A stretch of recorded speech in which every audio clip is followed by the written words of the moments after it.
Walter Harrison, 71, stood on his gravel driveway holding a certified envelope that weighed heavier than bricks. 30 years he had lived on this land, raising chickens, planting tomatoes, and building a modest life with his late wife.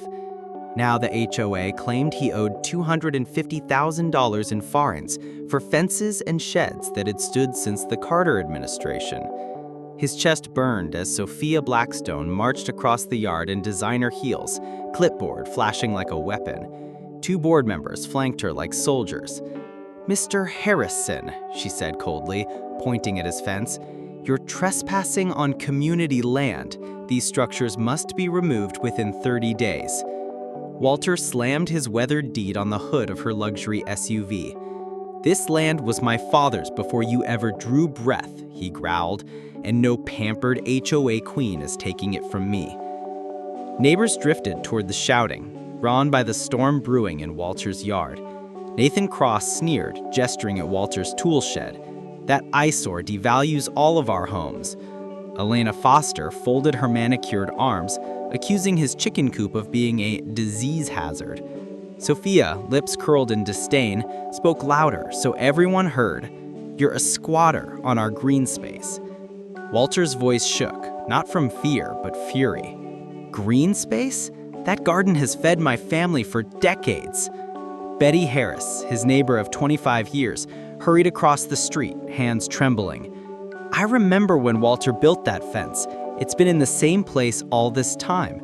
Sophia snapped back.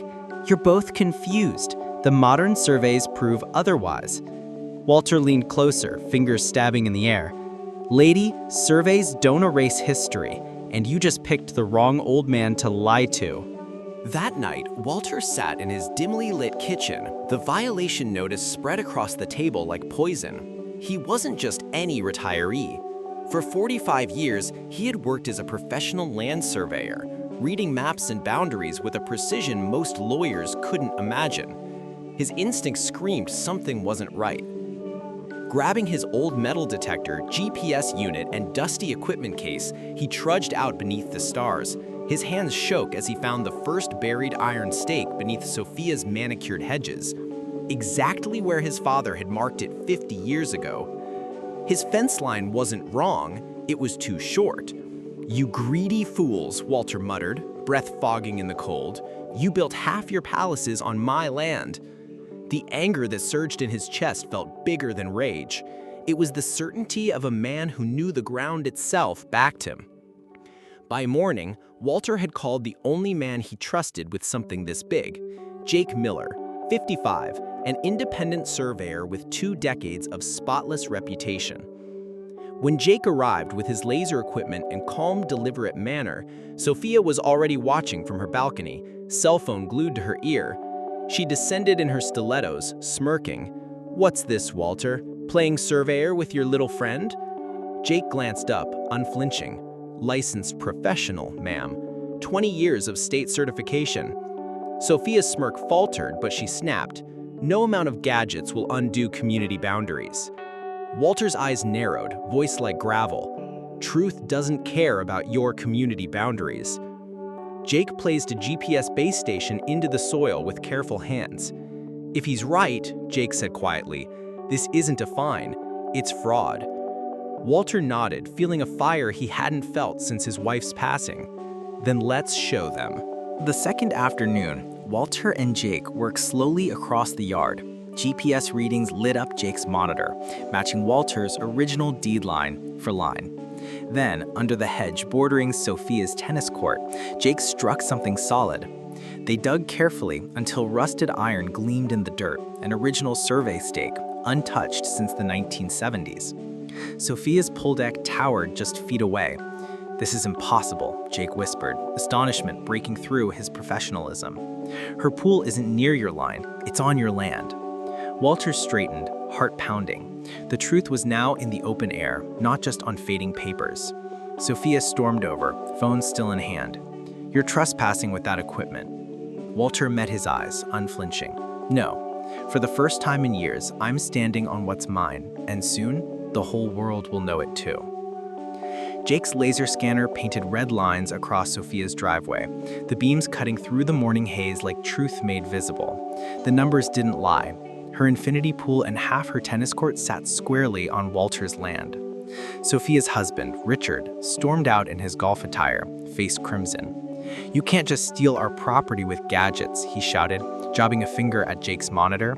Jake barely glanced up. "Sir, satellites don't lie." Walter folded his arms, steady as a stone. "Your $1 million toys are parked on my soil." Richard sneered, veins bulging. "We'll bury you in court before we give up an inch." Walter leaned in, eyes blazing. "Try. You'll find I've dug deeper foundations than your money ever could." Neighbors whispered from porches, phones recording. The tide of sympathy was already shifting. 3 days later, Jake tracked down the so-called 2010 community survey the HOA kept waving around. His jaw tightened as he spread the forged documents across Walter's kitchen table. Company listed here went out of business in 2008. These signatures belong to men who've been dead for years. Walter's weathered hand clenched the paper until it crumpled. "They forged the entire thing," he said softly, rage and vindication twisting together. When Betty stopped by with fresh muffins, she gasped at the sight. "I remember those workers moving your boundary stakes years ago. They said it was an update for the development." Walter's jaw set like iron. "No more updates. It ends here." For the first time, even Betty's gentle eyes flashed with anger. What had started as harassment was now revealed as theft, and Walter intended to fight until his last breath. The revelations spread like wildfire. By week's end, 4 other mansion owners were dragged into the storm. Nathan Cross's sprawling 4-car garage, Elena Foster's luxurious master suite, Jackson Murphy's outdoor kitchen, and Bethany Wells's fountain all fell inside Walter's legal boundary. Each reacted differently. Elena, trembling, whispered, "This can't be true. My whole bedroom sits on your land." Nathan slammed his fist on the table. "You're a senile liar trying to rob us?" Walter leaned forward, steady. "I've spent my life reading the earth, and it's telling me you're the trespassers." Jackson tried to bluff with charm, Bethany with tears, but every tactic bounced off the cold reality of the evidence. What Sophia once called violations now looked like the HOA's stolen empire collapsing piece by piece. The balance of power had shifted, and Walter held the ground under their very feet. The community center buzzed like a beehive on Judgment Day. Nearly every resident had shown up, hungry for spectacle. Sophia sat at the head table in a tailored navy suit, flanked by her attorneys, glaring down at Walter like a queen ready to crush rebellion. Enlarged photos of Walter's supposed violations flashed on the projector: his shed, his chicken coop, his vegetable garden. "This man has undermined our community's integrity," Sophia declared, voice cutting like glass. "He's delusional, and his lies endanger us all." Walter rose slowly, carrying Jake's survey maps. The room hushed as he clipped them to the board. Bright red GPS lines cut through the mansions on screen, undeniable and damning. "Delusional?" Walter's voice carried like thunder. "Then explain why your pool, your garages, and your gardens all sit on land my father bought 50 years ago." Gasps broke the room wide open. Chaos erupted. Sophia slammed her palm on the table. "Those surveys are fraudulent," she snapped. Jake stood, calm but unyielding. "State certified, verified by multiple satellites. If you doubt them, challenge me in court." Nathan shouted from the crowd, face purple. "We'll bury you in lawsuits, old man." Walter's voice, steady and commanding, cut through the noise. "I buried my wife on this land. I built my life here. If you think I'll surrender an inch to your lies, you've already lost." For a moment, silence hung heavy, the truth pressing down on everyone. Then murmurs began, sympathy swelling in Walter's favor. Even neighbors who once rolled their eyes at his chickens now whispered, "He's right, it's his land." The confrontation had cracked the HOA's polished veneer, and for the first time, Sophia looked less like a queen and more like a cornered thief. The county courthouse overflowed with reporters and residents, clutching notepads like it was the trial of the century. Sophia's attorneys sat polished in $1,000 suits, their smiles sharp as blades. Jane Mitchell, Walter's firebrand property lawyer, leaned across the table. "We don't fight shadows," she whispered. "We fight with facts." The judge, stern and watchful, called the room to order. Sophia's lawyer rose first, dripping confidence. "This is nothing more than a bitter old man confusing outdated surveys with reality," he said, gesturing toward Walter like he was senility personified. Walter's jaw tightened, but Jane shot back, voice ringing. "Outdated surveys don't forge signatures, and GPS satellites don't hallucinate. They measure truth." Murmurs rippled through the gallery. For the first time, the court felt less like a formality and more like a battlefield, one where Walter's decades of grit would matter more than Sophia's polished lies. When Betty Harris took the stand, the tension shifted. Her silver hair shimmered beneath the courtroom lights, and her soft voice carried unexpected steel. "I watched those crews move Walter's fence posts during construction," she said, eyes fixed on Sophia. "They told us it was an update, but it never sat right with me." Sophia smirked from the defense table, whispering to her lawyer. Betty leaned forward, voice shaking but determined. "For 25 years, I've seen that fence in the same place. You can't erase memories with fake paperwork." Sophia exploded, slamming her hand on the table. "Objection! This is hearsay!" The judge raised a brow. "Overruled. Mrs. Harris witnessed events firsthand." The jury's pen scribbled furiously. The HOA's case, once wrapped in expensive suits and confidence, was unraveling thread by thread, tugged loose by a neighbor who refused to stay silent any longer. Sophia finally took the stand, draped in a pearl necklace that glimmered under the lights. She crossed her legs, her tone dripping superiority. "This man has harassed our board for months. He waves gadgets around and expects us to believe satellites over community standards?" Jane Mitchell's eyes narrowed. "Mrs. Blackstone, where did the 2010 survey originate?" Sophia hesitated, fingers tightening on the microphone. "It was provided by the developer." Jane leaned closer. "A developer whose company closed 2 years before that survey was filed. Are you suggesting ghosts signed your documents?" Laughter burst from the gallery before the judge's gavel restored order. Sophia's face reddened, her poise cracking.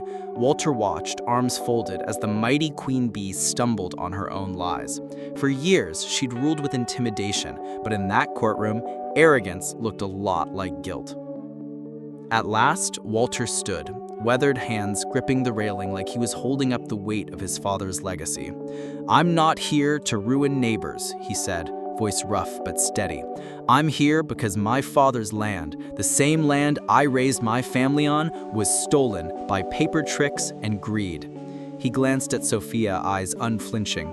"You find me for chickens, for fences, for vegetables, but the truth is you've been trespassing on me for 15 years, and tonight you answer for it." Sophia shot up, face twisted. "You're nothing but a bitter old fool. This neighborhood doesn't need you." Walter turned slowly toward the jury, his voice lowering. "Maybe I am an old fool, but even fools know where their land ends and where thieves begin." The silence afterward felt like the earth itself had drawn its boundary lines in stone. Jake Miller's final presentation landed like thunder. Maps, satellite images, and GPS overlays filled the courtroom projector, showing red lines slicing through pools, garages, and fountains. "Within inches," Jake said calmly, pointer tapping each section, "these homes sit squarely on Mr. Harrison's recorded property." Gasps echoed as jurors leaned forward, mouths open. Sophia's lawyer scrambled to object, but the judge waved him down. "The evidence is clear," she said flatly. Sophia's knuckles whitened as she gripped her chair. Walter leaned back, exhaustion etched in every line of his face, but his eyes burned with quiet triumph. For years, the HOA had painted him as the trespasser. Now the truth shone across the screen for all to see. And in that moment, the neighborhood's sympathy, the jury's trust, and the weight of justice shifted squarely onto Walter's side. The next morning, Sophia appeared at Walter's porch, her pearl necklace traded for trembling hands clutching a check.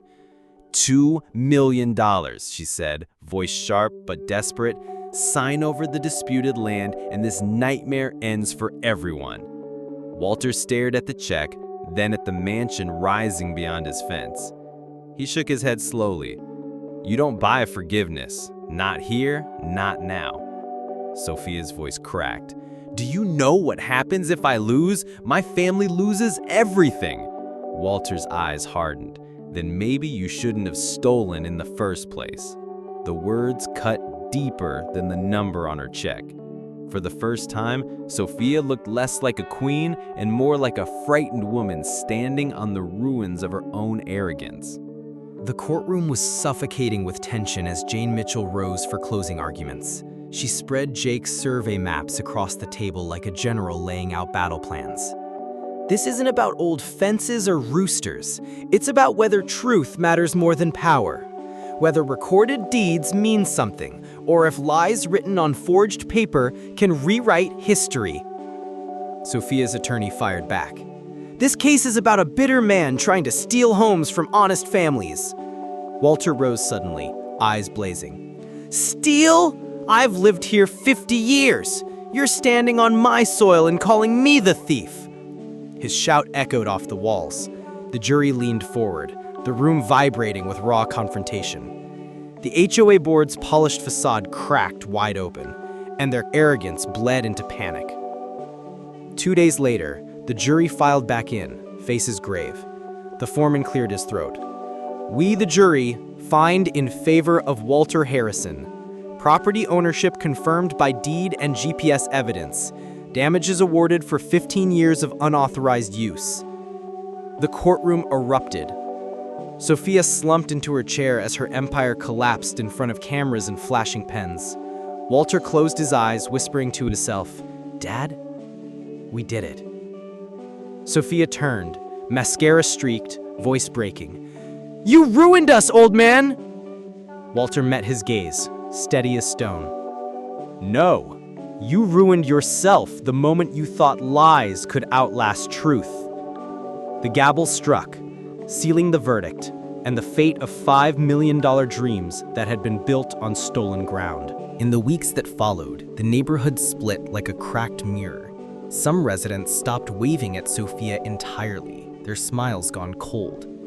Others whispered shame into their manicured lawns, regret heavy in their eyes. Nathan paid rent to keep his prized garage, each check signed with bitterness. Alina wept as contractors measured her luxury bedroom wing for possible demolition. Even Bethany, who once sneered at Walter's chickens, muttered, "Shoulda just told the truth," as she handed him a monthly envelope. Walter walked his fence line each morning, not with triumph, but with quiet sorrow. These weren't victories of money. They were reminders of how greed had poisoned a neighborhood, and how justice, though painful, had finally cleared the air. 1 year later, Walter sat on his porch, rooster crowing proudly at dawn, rent checks stacked neatly on the table. Reporters called him the man who owned half a neighborhood, but Walter just stared at the lake his father once fished. Betty joined him, handing over coffee. You proved them wrong, Walter, but you also gave this place a second chance. He nodded. Regret is the HOA's rent now, and I'll make sure they never forget what they tried to take. From her mansion porch, Sophia watched silently, her face older, her pride broken. Justice hadn't just emptied her pockets. It had forced her to live every day under the shadow of the man she tried to destroy. Walter smiled faintly. Sometimes the best revenge isn't loud. It's simply living free on land no one can steal again.